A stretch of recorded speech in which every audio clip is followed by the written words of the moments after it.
Welcome to ఏకేఎస్ఐఎస్ academy daily current affairs. So ముందుగా నిన్న ఇచ్చినటువంటి క్వశ్చన్లో ఏ న్యూస్ పేపర్లో బాయ్కాట్ అనేది ఫస్ట్ డిక్లేర్ అయింది? సంజీవిని. జనరల్గా ద వెరీ ఫ్యాక్చువల్ క్వశ్చన్స్ ఇప్పుడు ఇలాగే ఎగ్జామ్లో వచ్చింది అనుకోండి, ఇది సింపుల్ క్వశ్చన్గా కనిపించవచ్చు, బట్ ఇవే మోస్ట్ డిఫికల్ట్ క్వశ్చన్స్, ఎందుకంటే ఇందులో ఎలిమినేషన్కి ఛాన్స్ ఉండదు. సో కాబట్టి ఇవన్నీ బాగా బట్టి కొట్టాలి, రైట్? సో అలాగే before we go to the session, if you are looking for UPSC admissions, అట్లాగనే group 1 and group 2 especially batch మనకి 2 days అయింది స్టార్ట్ అయ్యి. So in case if you want any information దయచేసి కింద నెంబర్కి కాల్ చేయండి.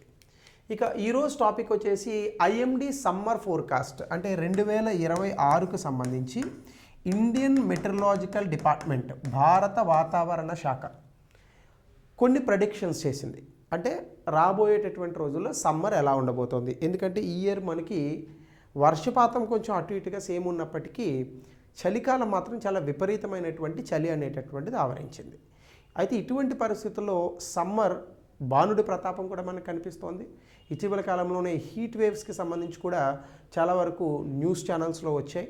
ముఖ్యంగా రాజస్థాన్ లాంటి ప్రాంతాల్లో హీట్ వేవ్స్కి సంబంధించి కూడా జరిగేటటువంటి ఇబ్బందులు, వస్తున్నటువంటి ఇబ్బందులు, వీటన్నిటికీ. సో అయితే ఈరోజు సెషన్లో మనం ఐఎండి చేసినటువంటి ఫోర్కాస్ట్ ఏంటి అనేటటువంటి అంశాన్ని గురించి చూద్దాం. ముందుగా న్యూస్లో ఇది ఎందుకు ఉందంటే, Indian meteorological department release the summer forecast April నుంచి జూన్ 2026, ఏప్రిల్, మే, జూన్ 3 నెలలకు సంబంధించి వాతావరణం ఎట్లా ఉండబోతుంది అన్న దానిపైన సమ్మర్ ఫోర్కాస్ట్ ఇచ్చింది. ఇక్కడ ఎన్ని రోజులు హీట్ వేవ్స్, అంటే మనకి వడగాల్పులు అని అంటాం కదా, ఈ వడగాల్పులు వచ్చేటటువంటి రోజుల తాలూకా నెంబర్ అనేటటువంటిది పెరుగుతుంది అనేటటువంటిది ఇచ్చింది. అయితే ఈ హీట్ వేవ్స్ ఏ ఏ ప్రాంతాల్లో వస్తాయని చెప్పింది చూద్దాం. ఈస్ట్ ఇండియా, తూర్పు భూభాగము, సెంట్రల్ ఇండియా అంటే మధ్యప్రదేశ్ ఈ ఉన్నటువంటి భూభాగం, నార్త్ వెస్ట్ ఇండియా అంటే మనకి పంజాబ్ ఆ భూభాగం వస్తుంది, సౌత్ ఈస్ట్ పెనున్సులా అంటే మనకు ఉన్నటువంటి చెన్నై ఈ ప్రాంతాలు. సో ఈ ప్రాంతాలకి చాలా ఎక్కువగా ఈ హీట్ వేవ్ అనేటటువంటిది ఉంటుందట. మిగతా ప్రాంతాలు కొంత తక్కువగా ఉంటుంది. అట్లానే దేశవ్యాప్తంగా night time temperatures, minimum night time temperatures అనేటటువంటివి పెరుగుతాయి. అంటే పగలు వేడిగా ఉంటుంది, రాత్రి వేళల్లో కూడా వేడి ఎక్కువగా ఉండేటటువంటి అవకాశం ఉందట. అయితే ఈ ఇన్ఫర్మేషన్స్ నడుమ మనం కొన్ని విషయాలను తెలుసుకోవాలి. అసలు ఈ హీట్ వేవ్ అంటే ఏంటి? నేను గతంలో కూడా దీనికి సంబంధించి క్లాస్ చేశాను, but again one more time ఇది న్యూస్లో వచ్చింది. కొంత మనం దీన్ని చూసి ముందుకెళ్దాం. ముందు హీట్ వేవ్ అనేటటువంటిది యూజువల్గా హై టెంపరేచర్స్, అంటే ఒక ప్రాంతంలో ఆ ప్రాంతంలో సాధారణమైనటువంటి టెంపరేచర్ల కన్నా, ఈ సాధారణమైనటువంటి టెంపరేచర్ కన్నా, సాధారణమైన ఉష్ణోగ్రత కన్నా చాలా ఎక్కువ ఉష్ణోగ్రత అనేటటువంటిది కనుక ఉంటే దీన్ని మనం సాధారణంగా హీట్ వేవ్ అని అంటాం. అంటే ఇది ఒక్కొక్క ప్రాంతాల్లో ఒక్కొక్కలా ఉంటుంది. మైదాన ప్రాంతాల్లో ఒక థియరీ ఉంటుంది, పర్వత ప్రాంతాల్లో ఒక థియరీ ఉంటుంది, అలాగే కోస్టల్ ఏరియాస్లో ఒక థియరీ ఉంటుంది, నార్మల్ ఏరియాస్ని డిపార్చర్ అయ్యి వేరే ఏరియాస్లో ఉంటే ఒకలా ఉంటుంది, actual maximum temperature, spatial temporal conditions, ఇలా కొన్ని ఉంటాయి. ఇందులో మ్యాక్సిమం టెంపరేచర్ 40 డిగ్రీల కన్నా దాటి మైదాన ప్రాంతాల్లో కనుక ఉష్ణోగ్రత ఉంటే దాన్ని వడగాల్పులు అని అంటారు. వడగాల్పులు. పర్వత ప్రాంతాల్లో 30 డిగ్రీల కన్నా ఎక్కువగా ఉంటే అత్యధిక ఉష్ణోగ్రత, దాన్ని కూడా హీట్ వేవ్ అని అంటారు. కోస్టల్ స్టేషన్స్ అంటే మనకి ఈ ఉన్నటువంటి సముద్ర తీర ప్రాంతాలు, ఇక్కడ కనుక maximum temperature departure 4.5 degrees or more from normal, అంటే సాధారణ ఉష్ణోగ్రత కన్నా 4.5 డిగ్రీల ఉష్ణోగ్రత పెరిగినా, లేదా మొత్తం ఉష్ణోగ్రత 37 డిగ్రీల కన్నా ఎక్కువ ఉన్నా ఈ ప్రాంతాల్లో దాన్ని వడగాల్పు అని పిలుస్తాం. అలాగే నార్మల్ డిపార్చర్ అంటే ఏంటంటే సాధారణంగా ఏ ప్రాంతాల్లో అయినా కూడా 4.5 డిగ్రీల నుంచి 6.4 డిగ్రీలు, 4.5 డిగ్రీల నుంచి 6.4 డిగ్రీలు ఉష్ణోగ్రత కనుక పెరిగితే దాన్ని కూడా ఈ యొక్క హీట్ వేవ్ అని అంటారు. సివియర్ హీట్ వేవ్ అంటే 6.4 డిగ్రీల కన్నా అత్యధికంగా ఉంటాయి. అంటే అక్కడ సాధారణంగా 35 డిగ్రీల సెంటీగ్రేడ్ ఉంటుంది, లేదా 40 డిగ్రీల సెంటీగ్రేడ్ ఉంటుంది. సడన్గా అక్కడ 46.5 డిగ్రీల సెంటీగ్రేడ్ ఉంటే విపరీతమైనటువంటి వడగాల్పులుగా పేర్కొంటారు.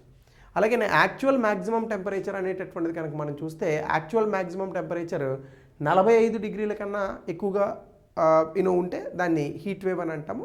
సివియర్ హీట్ వేవ్ అంటే యాక్చువల్గా ఉన్నటువంటి మ్యాక్సిమం టెంపరేచర్ 47 డిగ్రీల కన్నా ఎక్కువగా ఉంటుంది. అలాగే స్పేషియల్ అండ్ టెంపోరల్ కండిషన్స్లో ఏంటంటే హీట్ వేవ్ అనేటటువంటిది మినిమం 2 స్టేషన్స్లో, ఇండియన్ మెట్రలాజికల్ డిపార్ట్మెంట్ చేస్తున్నటువంటి 2 స్టేషన్స్లో 2 రోజులు వరుసగా ఉండాలి. సో దాన్ని స్పేషియల్ అండ్ టెంపోరల్ కండిషన్లో కూడా చెప్తాం మనం. సో అయితే ఒకసారి మళ్ళీ వెనక్కి వెళ్దాం. సో ఇక్కడ ఇండియాలో ఇప్పుడు ప్రెడామినెంట్గా ఈ యొక్క వడగాల్పులు అనేటటువంటివి మార్చ్ నెల నుంచి జూన్ నెల మధ్యలో వస్తాయి. అయితే అత్యధికంగా వచ్చేటటువంటి నెల మాత్రం మే నెల. అయితే వీటి కారణంగా మనకి కొన్ని ఆరోగ్యపరమైనటువంటి ప్రభావాలు ఉంటాయి, అట్లాగనే పర్యావరణపరమైనటువంటి ప్రభావాలు ఉంటాయి. అయితే హీట్ వేవ్స్ అనేటటువంటి వాటిని సాధారణంగా ఇండియన్ మెట్రలాజికల్ డిపార్ట్మెంట్ వీటిని ప్రకృతి విపత్తులుగా కన్సిడర్ చేయదు. అంటే హీట్ వేవ్స్ వడగాల్పులు ప్రకృతి విపత్తు కాదు. దేని ప్రకారం? డిజాస్టర్ మేనేజ్మెంట్ యాక్ట్ 2005 ప్రకారం. సో ఇలాంటి చోట్ల మనకి more or less preliminary examinations questions రావచ్చు. అయితే intensity and frequency of heat waves అంటే ఆ వచ్చేటటువంటి ఉధృతి కానీ అవి వచ్చేటటువంటి ఫ్రీక్వెన్సీ కానీ ఇవి మాత్రము చాలా రకాల జోగ్రఫికల్ అంటే భౌగోళిక అట్లాగనే వాతావరణ కారణాల కారణంగా వస్తూ ఉంటాయి. సో ఇది హీట్ వేవ్కి సంబంధించినటువంటి ఇన్ఫర్మేషన్. అయితే ఇందులో ఇప్పుడు ఇండియన్ మెట్రలాజికల్ డిపార్ట్మెంట్ లేటెస్ట్గా చెప్పిన 2026కి సంబంధించినటువంటి ఫోర్కాస్ట్ ఏంటి? హీట్ వేవ్ ట్రెండ్ అనేటటువంటిది అనుకున్న దానికన్నా అంటే above normal heat wave days ఉంటాయి. అంటే సాధారణంగా వచ్చేటటువంటి వడగాల్పుల కన్నా అత్యధికమైనటువంటి వడగాల్పులు తూర్పు భూభాగంలో, central India, north west India, south east peninsula ఈ అన్ని ప్రాంతాల్లోని మనకి వచ్చేటటువంటి అవకాశం ఉంది. టెంపరేచర్ ప్యాటర్న్ కనుక మనం చూస్తే అనుకున్న దానికన్నా అధిక ఉష్ణోగ్రతలు ఉంటాయి. ముఖ్యంగా తూర్పు అలాగనే ఈశాన్య భారతదేశంలో, ఈస్టర్న్ పార్ట్స్ ఆఫ్ సెంట్రల్ ఇండియాలో ముఖ్యంగా మన ఛత్తీస్గఢ్ ఇలాంటి ప్రాంతాల్లో, ఇంకా ఇతర పెనిన్సులర్ రీజియన్స్లో కూడా అట్లానే ఉంటుందట. అలాగనే మిగతా చోట్ల నార్మల్గా ఉండేటటువంటి అవకాశం ఉంది ఈ ఉష్ణోగ్రతలని చెప్తోంది ఇండియన్ మెట్రలాజికల్ డిపార్ట్మెంట్. అలాగనే నార్త్ ఇండియా ఎక్స్పెక్టేషన్ అంటే ఉత్తర భారతదేశంలో అనుకున్న దానికన్నా కూలర్ దెన్ నార్మల్ సమ్మర్ అంటే నార్మల్గా ఉండేటటువంటి సమ్మర్ కన్నా కాస్త తక్కువ ఉష్ణోగ్రతలు నమోదయ్యే అవకాశం ఉంది ఢిల్లీ లాంటి ప్రాంతాల్లో. అయితే దీని కారణంగా అక్కడ హీట్ ప్యాటర్న్స్ మారతాయా అంటే మారతాయి. ఎట్లా? వాతావరణంలో ఉష్ణోగ్రత తక్కువగా ఉండొచ్చు కానీ సిటీల్లో వేడి తక్కువగా ఉంటుందని చెప్పలేం. అంటే ఎందుకు? దాని కారణంగా మనకి ఇప్పుడు సాధారణంగా టెంపరేచర్స్ ఉన్నాయి, ఎక్కువగా టెంపరేచర్స్ నార్మల్గా బిలో నార్మల్గా ఉన్న ఎక్కువగా కాంక్రీట్ స్ట్రక్చర్స్ ఉండడము, విపరీతమైన వాహనాల రద్దీ, పొగ, మంటలు ఇట్లాంటివన్నీ ఉంటే ఆబ్వియస్గా ఉష్ణోగ్రత ఎక్కువగా ఉన్నట్టు కనిపిస్తుంది. టెంపరేచర్ వేరు, హీట్ వేరు కదండి. సో టెంపరేచర్ అనేటటువంటిది ఉష్ణోగ్రత, హీట్ అనేటటువంటి ట్రాప్ అయితే ఎక్కువగా హీట్ ఉంటుంది.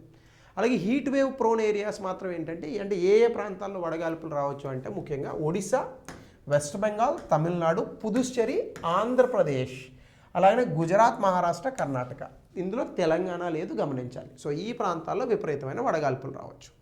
అలాగనే 12% అనుకున్న దానికన్నా సాధారణ వర్షపాతం కన్నా ఏప్రిల్లో ఎక్కువగా వచ్చేటటువంటి అవకాశం ఉందట. ఎందుకంటే వెస్ట్రన్ డిస్టర్బెన్సెస్ అని చెప్పేసి మనకి పశ్చిమ దిశ నుంచి కొన్ని గాలులు వస్తూ ఉంటాయి. కాస్పియన్ సీ నుంచి, మెడిటేరియన్ సీ నుంచి కూడా వస్తాయి, మధ్యధరా సముద్రం నుంచి. ఇవి తీసుకొచ్చేటటువంటి కొన్ని మబ్బుల కారణంగా అధిక వర్షపాతం వచ్చేటటువంటి అవకాశం ఉంది. సో అది కూడా ఇక్కడ వెస్ట్రన్ డిస్టర్బెన్సెస్లో మనం చెప్పొచ్చు. సో అట్లానే కనుక మనం చూస్తే ఈ వెస్ట్రన్ డిస్టర్బెన్సెస్ వల్ల ఇంపాక్ట్ ప్రభావం ఎలా ఉంటుందంటే హయ్యర్ ఫ్రీక్వెన్సీ ఈ వెస్ట్రన్ డిస్టర్బెన్సెస్ కారణంగా అధిక వర్షపాతం వస్తుంది. అలాగే టెంపరేచర్స్ ఉష్ణోగ్రతలు కూడా కాస్త తగ్గేటటువంటి అవకాశం ఉంది. అలాగే ఎల్నినో కన్సర్న్ కనుక మనం చూస్తే ఎల్నినో వచ్చేటటువంటి అవకాశం ఉంది జూలైలో. దీని కారణంగా మాన్సూన్ రాబోయేటటువంటి మాన్సూన్ 2026 అంటే ఆగస్ట్ నెలలో ఆ మాన్సూన్ మీద నెగిటివ్గా ఇంపాక్ట్ పడుతుంది. ఎందుకంటే మనకి ఎల్నినో వస్తే వర్షపాతం తగ్గుతుంది, అంటే ఈ సంవత్సరం వర్షాల మీద అధిక ప్రభావం ఉంటుంది. అలాగనే cool summer conditions, land heating ఉండదు. దీనివల్ల కూడా మాన్సూన్ అనేటటువంటిది సరిగ్గా రాదు. అంటే సమ్మర్ భారతదేశంలో తక్కువ ఉష్ణోగ్రతలు ఉన్న ఇబ్బందే. దీని కారణంగా ప్రెషర్ చేంజెస్ అనేటటువంటివి క్రియేట్ అవ్వవు. దీని కారణంగా high pressure to low pressure area create అవ్వకపోవడం వల్ల బలంగా మనకి మాన్సూన్ వచ్చేటటువంటి అవకాశం కూడా తగ్గుతుంది. సో ఇవి ఇప్పుడు ఐఎండీ చేసినటువంటి ఫోర్కాస్ట్. అంటే హీట్ వేవ్స్ కొన్ని ప్రాంతాల్లోనే ఎక్కువగా ఉంటాయి, సమ్మర్ కొన్ని ప్రాంతాల్లో తక్కువగా ఉంటుంది. దీని కారణంగా మనకు వచ్చేటటువంటి నైరుతి ఋతుపవనాల మీద నెగిటివ్ ప్రభావం కనిపిస్తుంది. సో ఇది మనకి ఐఎండి చెప్పినటువంటి ఫోర్కాస్ట్. సో దీనికి సంబంధించి ఇండియాస్ ఇనిషియేటివ్స్ కొన్ని కనుక చూస్తే హీట్ యాక్షన్ ప్లాన్స్ వీటికి సంబంధించి అంటే ఎక్కువగా ఈ యొక్క ఉష్ణోగ్రతలు పెరగడం, వడదెబ్బలు వీటికి సంబంధించి హీట్ యాక్షన్ ప్లాన్స్ అని కొన్ని ఉన్నాయి.